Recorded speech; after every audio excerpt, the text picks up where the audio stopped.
El banco estaba más frío de lo que recordaba. El viento del puerto se colaba por el cuello de mi chamarra, deslizándose por mi espalda como un aviso. Estaba sentada con las rodillas juntas, las manos metidas en el regazo tratando de no temblar. Mi bolsa descansaba a mi lado vacía, salvo por 2 pastillas para la tos y un recibo arrugado de la tiendita de la semana pasada. Mi celular, mi cartera, incluso el termo de café que preparé esa mañana, estaban en el asiento trasero del coche de Clara. Ella los tomó, dijo que solo iba a la gasolinera un momentito. Eso fue hace más de 1 hora. Miré al cielo.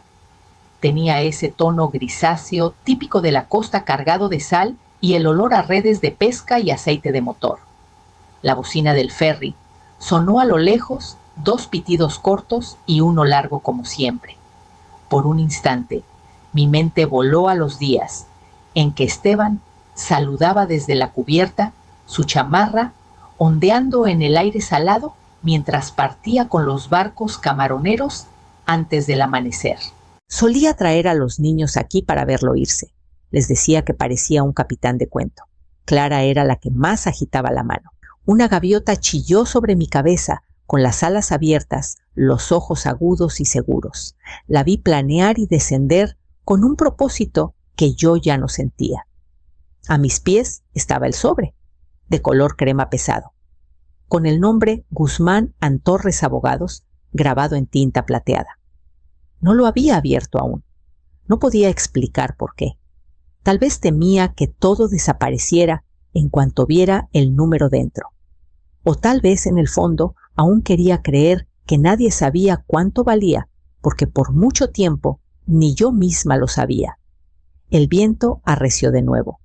Sostuve el sobre con fuerza y lo guardé en mi chamarra con cuidado despacio, por si alguien al fin notaba que seguía aquí. Era el martes antes de lo del puerto. Clara llamó a las 7:46 de la mañana, justo cuando vertía el agua caliente sobre mi bolsita de té. Su voz sonaba cortante, distraída, nada raro últimamente. Mamá, necesito que cuides a Nico después de su cita con el ortodoncista. Tengo un webinar y Javier está atrapado en la oficina. ¿Puedes estar lista para las 9? Por supuesto, dije que sí. Siempre lo hacía. Todavía traía la bata, pero dejé la taza y fui al cuarto a cambiarme. Las rodillas me dolían, como de costumbre, y tuve que sentarme un momento en la orilla de la cama, antes de ponerme las medias de soporte. ¿Me dije que era solo la edad?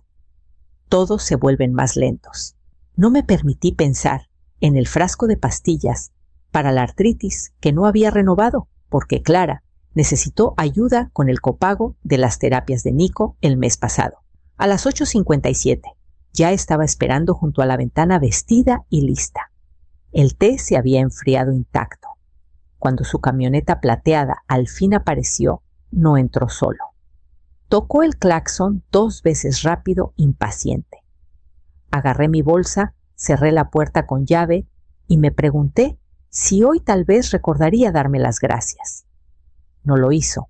Nico iba callado en el asiento trasero, deslizando el dedo por su celular con audífonos puestos. Clara apenas me miró mientras manejaba. Puedes quedarte en la clínica mientras está adentro. No debe tomar más de 40 minutos. Solo asegúrate de que no le den gelatina roja. Dice que le da asco. La clínica estaba llena. Luces brillantes, sillas pegajosas y una pecera llena de algas. Esperé hojeando una revista vieja hasta que alguien dijo mi nombre. No la abuela de Nico ni señora. Mi nombre. Amalia. Era la recepcionista del mostrador. Tiene una llamada, dijo. No dejaron nombre, pero preguntaron por usted directamente. Confundida, tomé el teléfono. La voz al otro lado era grave, pausada. Señora Amalia Vargas, soy Marcos Torres. Llamo por el asunto de la herencia de su prima Isidora. Y así de pronto, el suelo bajo mi mundo tranquilo se tambaleó. No había pensado en mi prima Isidora en más de 30 años. Incluso cuando Marcos Torres repitió su nombre, sonó extraño en mis oídos. Era la sobrina de mi papá, técnicamente 10 años mayor que yo, astuta como pocas y siempre vestida como si perteneciera a un lugar más elegante que nuestros veranos en Jalisco. Solo nos vimos unas pocas veces después de que cumplí 18, y lo último que supe fue que se mudó a la costa de Nayarit y se casó con un ejecutivo tecnológico que murió joven. Isidora falleció el pasado noviembre, dijo el señor Torres. La nombró a usted como beneficiaria principal. Si me permite unos minutos de su tiempo. Casi me reí. Le dije que debía estar equivocado. No habíamos hablado en décadas, pero su tono no titubeó. Dejó una carta para usted. Creo que leerla podría aclarar sus intenciones. Después de la cita, esperé con Nico fuera de la clínica, con la mente a 100 kilómetros de distancia. El sol estaba demasiado fuerte para el otoño y el asfalto brillaba. Clara llegó tarde a recogernos. Algo sobre una impresora atascada y un correo de última hora. Ya en casa, anoté el nombre Marcos Torres en mi libreta, debajo de listas de la tiendita y recordatorios de medicinas. Pensé que lo olvidaría. Pero esa noche, después de calentar un plato de frijoles y doblar la tercera carga de ropa, lo llamé. Iré a su oficina, dije, pero solo para saber qué dice la carta. Su despacho estaba en el centro demasiado elegante para alguien como yo. Una recepcionista me ofreció agua de pepino y me llevó a una sala con paredes de cristal. El señor Torres me saludó con una sonrisa amable, pero seria, y deslizó un sobre grueso sobre la mesa. Mi nombre estaba escrito con la caligrafía inconfundible de Isidora. El papel olía ligeramente a lavanda. Querida Amalia, si estás leyendo esto, significa que me he ido, y al fin cumplí mi promesa de hacer algo significativo con lo que construí. Te elegí a ti no por obligación, sino por los recuerdos, por tu bondad. Encontrarás la información de la cuenta y la escritura adjuntas. Úsalas bien. Vive no solo sobrevivas, había más, páginas enteras. Pero para entonces mis manos ya temblaban. No se lo conté a nadie, ni esa noche cuando Clara pasó a pedir prestado mi aspiradora, ni la mañana siguiente cuando mandó un mensaje preguntando si podía cuidar a Nico el fin de semana. Dije que sí, siempre decía que sí. Pero guardé el sobre de Isidora en el fondo del cajón de la ropa blanca bajo las sábanas de franela que nadie usaba y lo cubrí con 2 bufandas viejas. No era que no creyera que era real, lo era. Los números en los estados de cuenta eran reales. La escritura de la propiedad era real. Una casa frente al mar, a su nombre ahora mío. Una cuenta fiduciaria con más ceros de los que había visto en mi vida. Pero lo que me cerró la garganta no fue el dinero, fue la nota que escribió al final de la última página. Recuerdo cuando tocaste el piano en el funeral de tía Carmen. Estabas asustada, pero seguiste tocando. Esa eres tú, Amalia, la que sigue adelante. Yo había olvidado ese día. Ella no. En los días siguientes vi mi vida como una película en la que ya no creía estar. Hice fila para recoger la ropa de Clara en la tintorería. Pasé 3 horas ayudándola a reorganizar su cochera, porque Javier tenía la espalda mal. Tejí una bufanda para la maestra de Nico. Cené un plato de arroz solo para no usar lo último de la carne, antes de la oferta del viernes en la tiendita. Y aún así, cada vez que pasaba por el cajón, sentía algo firme creciendo dentro de mí. No codicia, ni siquiera enojo, solo claridad. La noche antes de lo del puerto, abrí el cajón de nuevo. No saqué el sobre. Solo lo miré y lo cerré despacio. Eso bastó. Necesitaba saber que estaba ahí. A la mañana siguiente, casi me convencí de que todo lo había imaginado, hasta que Clara llamó y dijo: «Mamá, vámonos a la playa hoy. Tengo un mandado rápido y estaría bueno caminar por el malecón». Debí haberlo sospechado entonces, debí haberlo visto, pero en lugar de eso, metí una barra de granola, tomé mi bolsa y la seguí al coche. Apenas me miró durante todo el trayecto. Clara iba tecleando en su celular, medio escuchando un podcast sobre cómo hacer crecer tu marca personal, mientras yo estaba en el asiento del copiloto con las manos cruzadas en el regazo. La barra de granola seguía intacta en mi bolsa. Cada vez que abría la boca para hablar, ella subía el volumen o me pedía que le recordara qué talla de sudadera usaba Nico ahora. «Solo voy a entrar rapidito», dijo cuando llegamos al estacionamiento del puerto. «Es una entrega para Javier en una boutique. Regreso en 15». Asentí. «¿Voy contigo?». Puso cara de fastidio. «No es solo recoger algo, me vas a retrasar». La puerta se cerró de un golpe antes de que pudiera responder. Vi su figura desaparecer tras unas puertas de cristal, los tacones repiqueteando contra el pavimento. El viento junto al agua era cortante. Me senté en un banco de madera que había tenido mejores días envuelta en mi suéter, viendo los barcos balancearse en el muelle. Pasaron 10 minutos, luego 20. Metí la mano en mi bolsa para ver la hora, solo para recordar que no tenía mi celular. Ella lo había tomado. Dijo que su batería estaba baja y necesitaba el GPS. Media hora después me levanté estirando las piernas. No había ni rastro de ella. Le pedí a un vendedor ambulante si podía usar su teléfono para hacer una llamada. Clara no contestó. Lo intenté de nuevo, directo al buzón. No fue hasta que vi su coche bajar por la colina, una hora después el asiento del copiloto vacío, las ventanas cerradas, mi bolsa aún en la parte trasera, que lo entendí. Me vio. No se detuvo.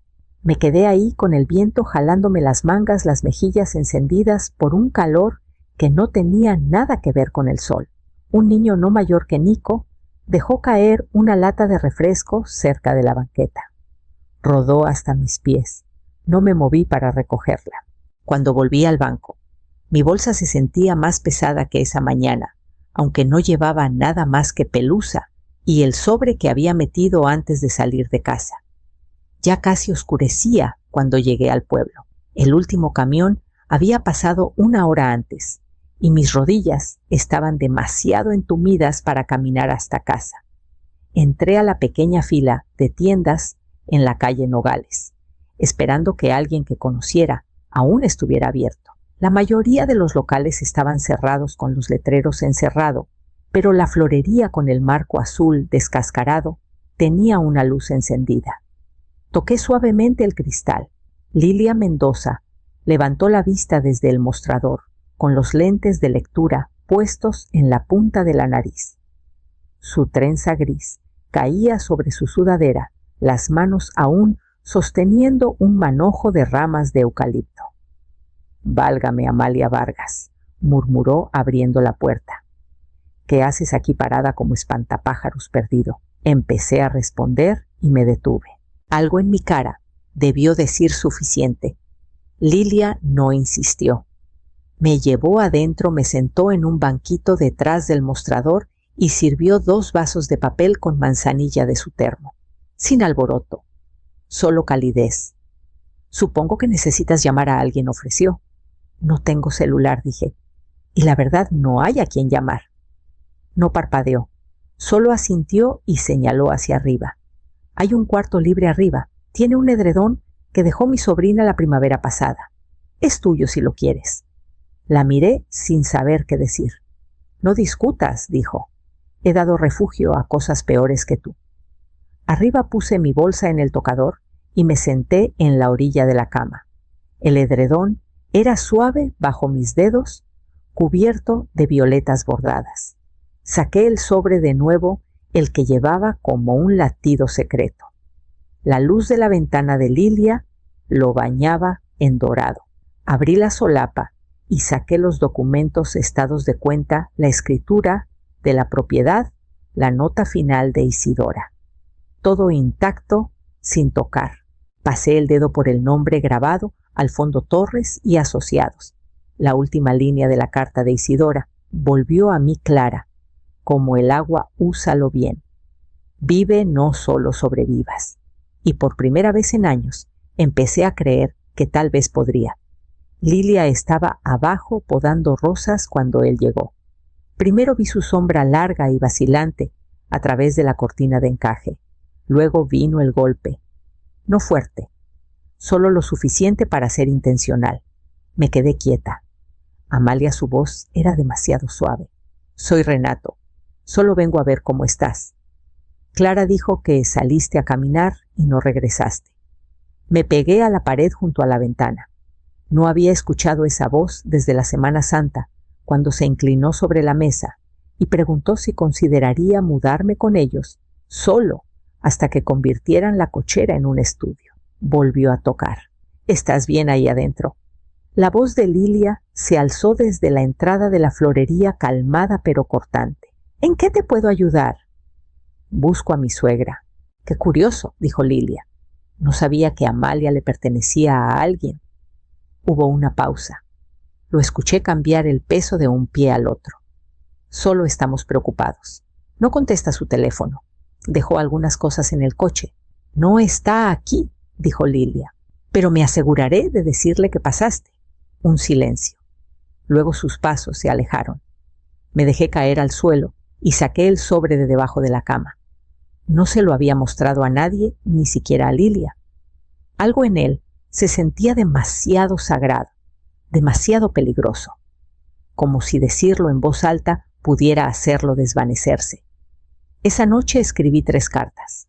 Una para Nico, corta y cálida, con una nota sobre sus libros favoritos de la biblioteca. Una para Elías, mi hijo menor, que nunca pedía nada y siempre ayudaba con los mandados sin que se lo pidieran. Y una para Clara. La doblé al último. La metí en un sobre sin saludo, solo con las palabras: no perdiste a una madre. Perdiste a alguien que siempre decía que sí. Cuando terminé, preparé una maleta pequeña, le pagué a Lilia por una noche más y pedí un taxi al aeropuerto. Ella me acompañó hasta la banqueta y me abrazó sin hacer preguntas. Mientras el coche se alejaba, volteé a ver por última vez su ventana, aún iluminada, aún abierta. Era la única ventana desde la que había mirado en años y me había sentido segura. El taxista me dejó justo después del atardecer. La casa estaba al final de un callejón tranquilo en Puerto Vallarta, escondida tras un muro de piedra bajo y hortensias silvestres. Era justo como las fotos que el abogado de Isidora había enviado: paredes de madera gastada, un porche amplio y ventanas que atrapaban la última luz como vidrio viejo, recordando el mar. Arrastré mi maleta por el sendero y entré con la llave que el señor Torres me había enviado por correo. El interior olía ligeramente a cedro y sal, como si Isidora hubiera dejado las ventanas entreabiertas incluso después de partir. No se sentía embrujada. Se sentía en pausa. Me quedé en el umbral mucho tiempo, escuchando un silencio que no me pedía nada.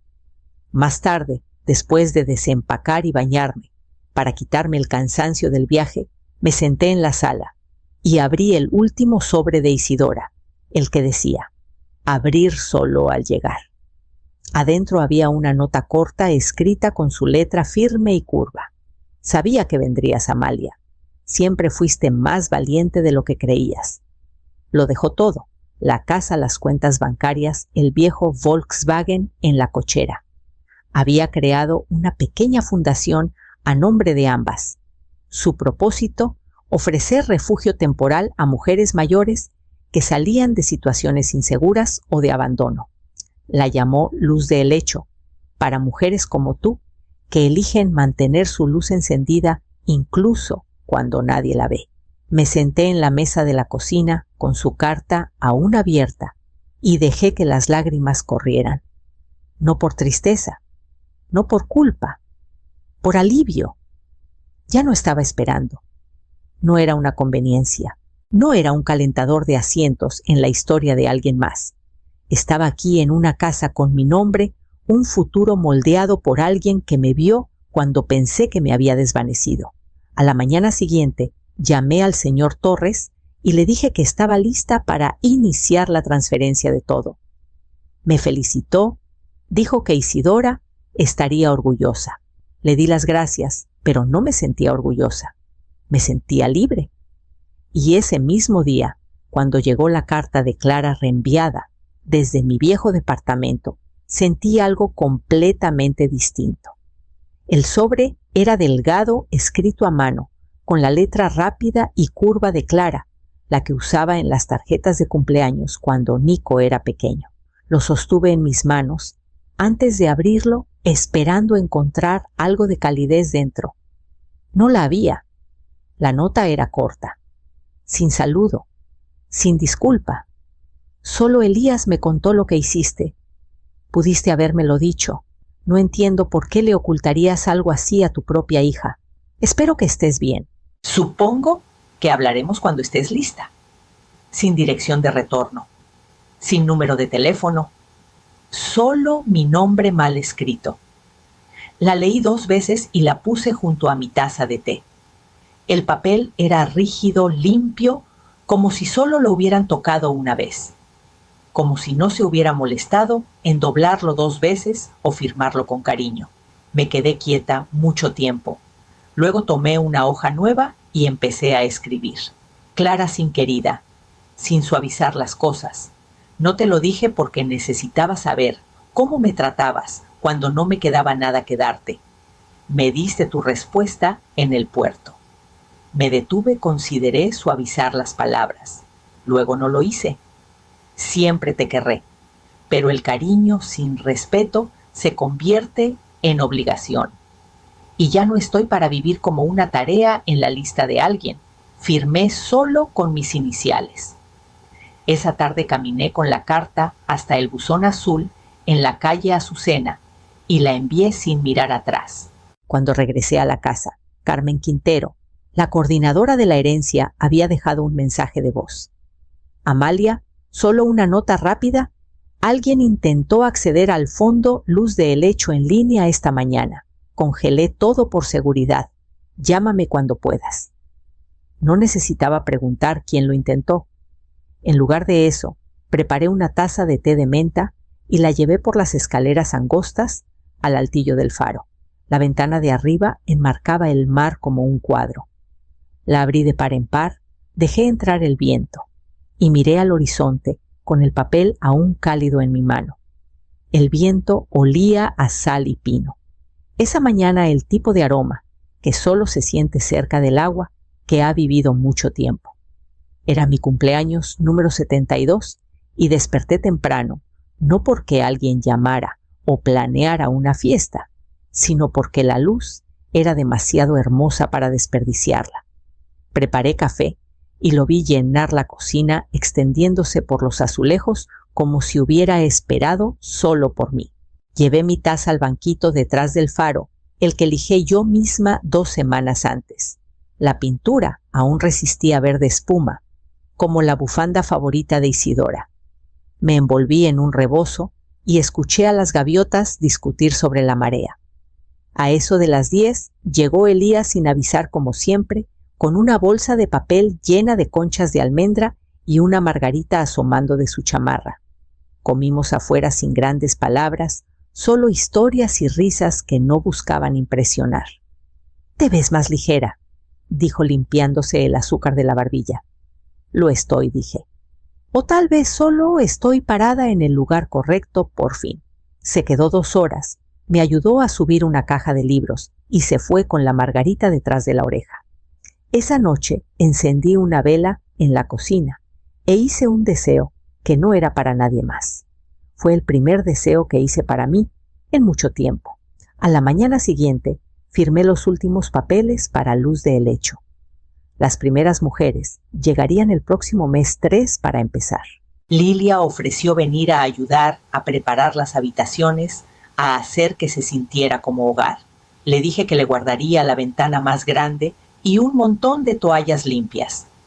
Esa tarde me paré en la baranda del porche con la escritura en una mano, la otra descansando en mi pecho, donde algo suave y firme había comenzado a florecer.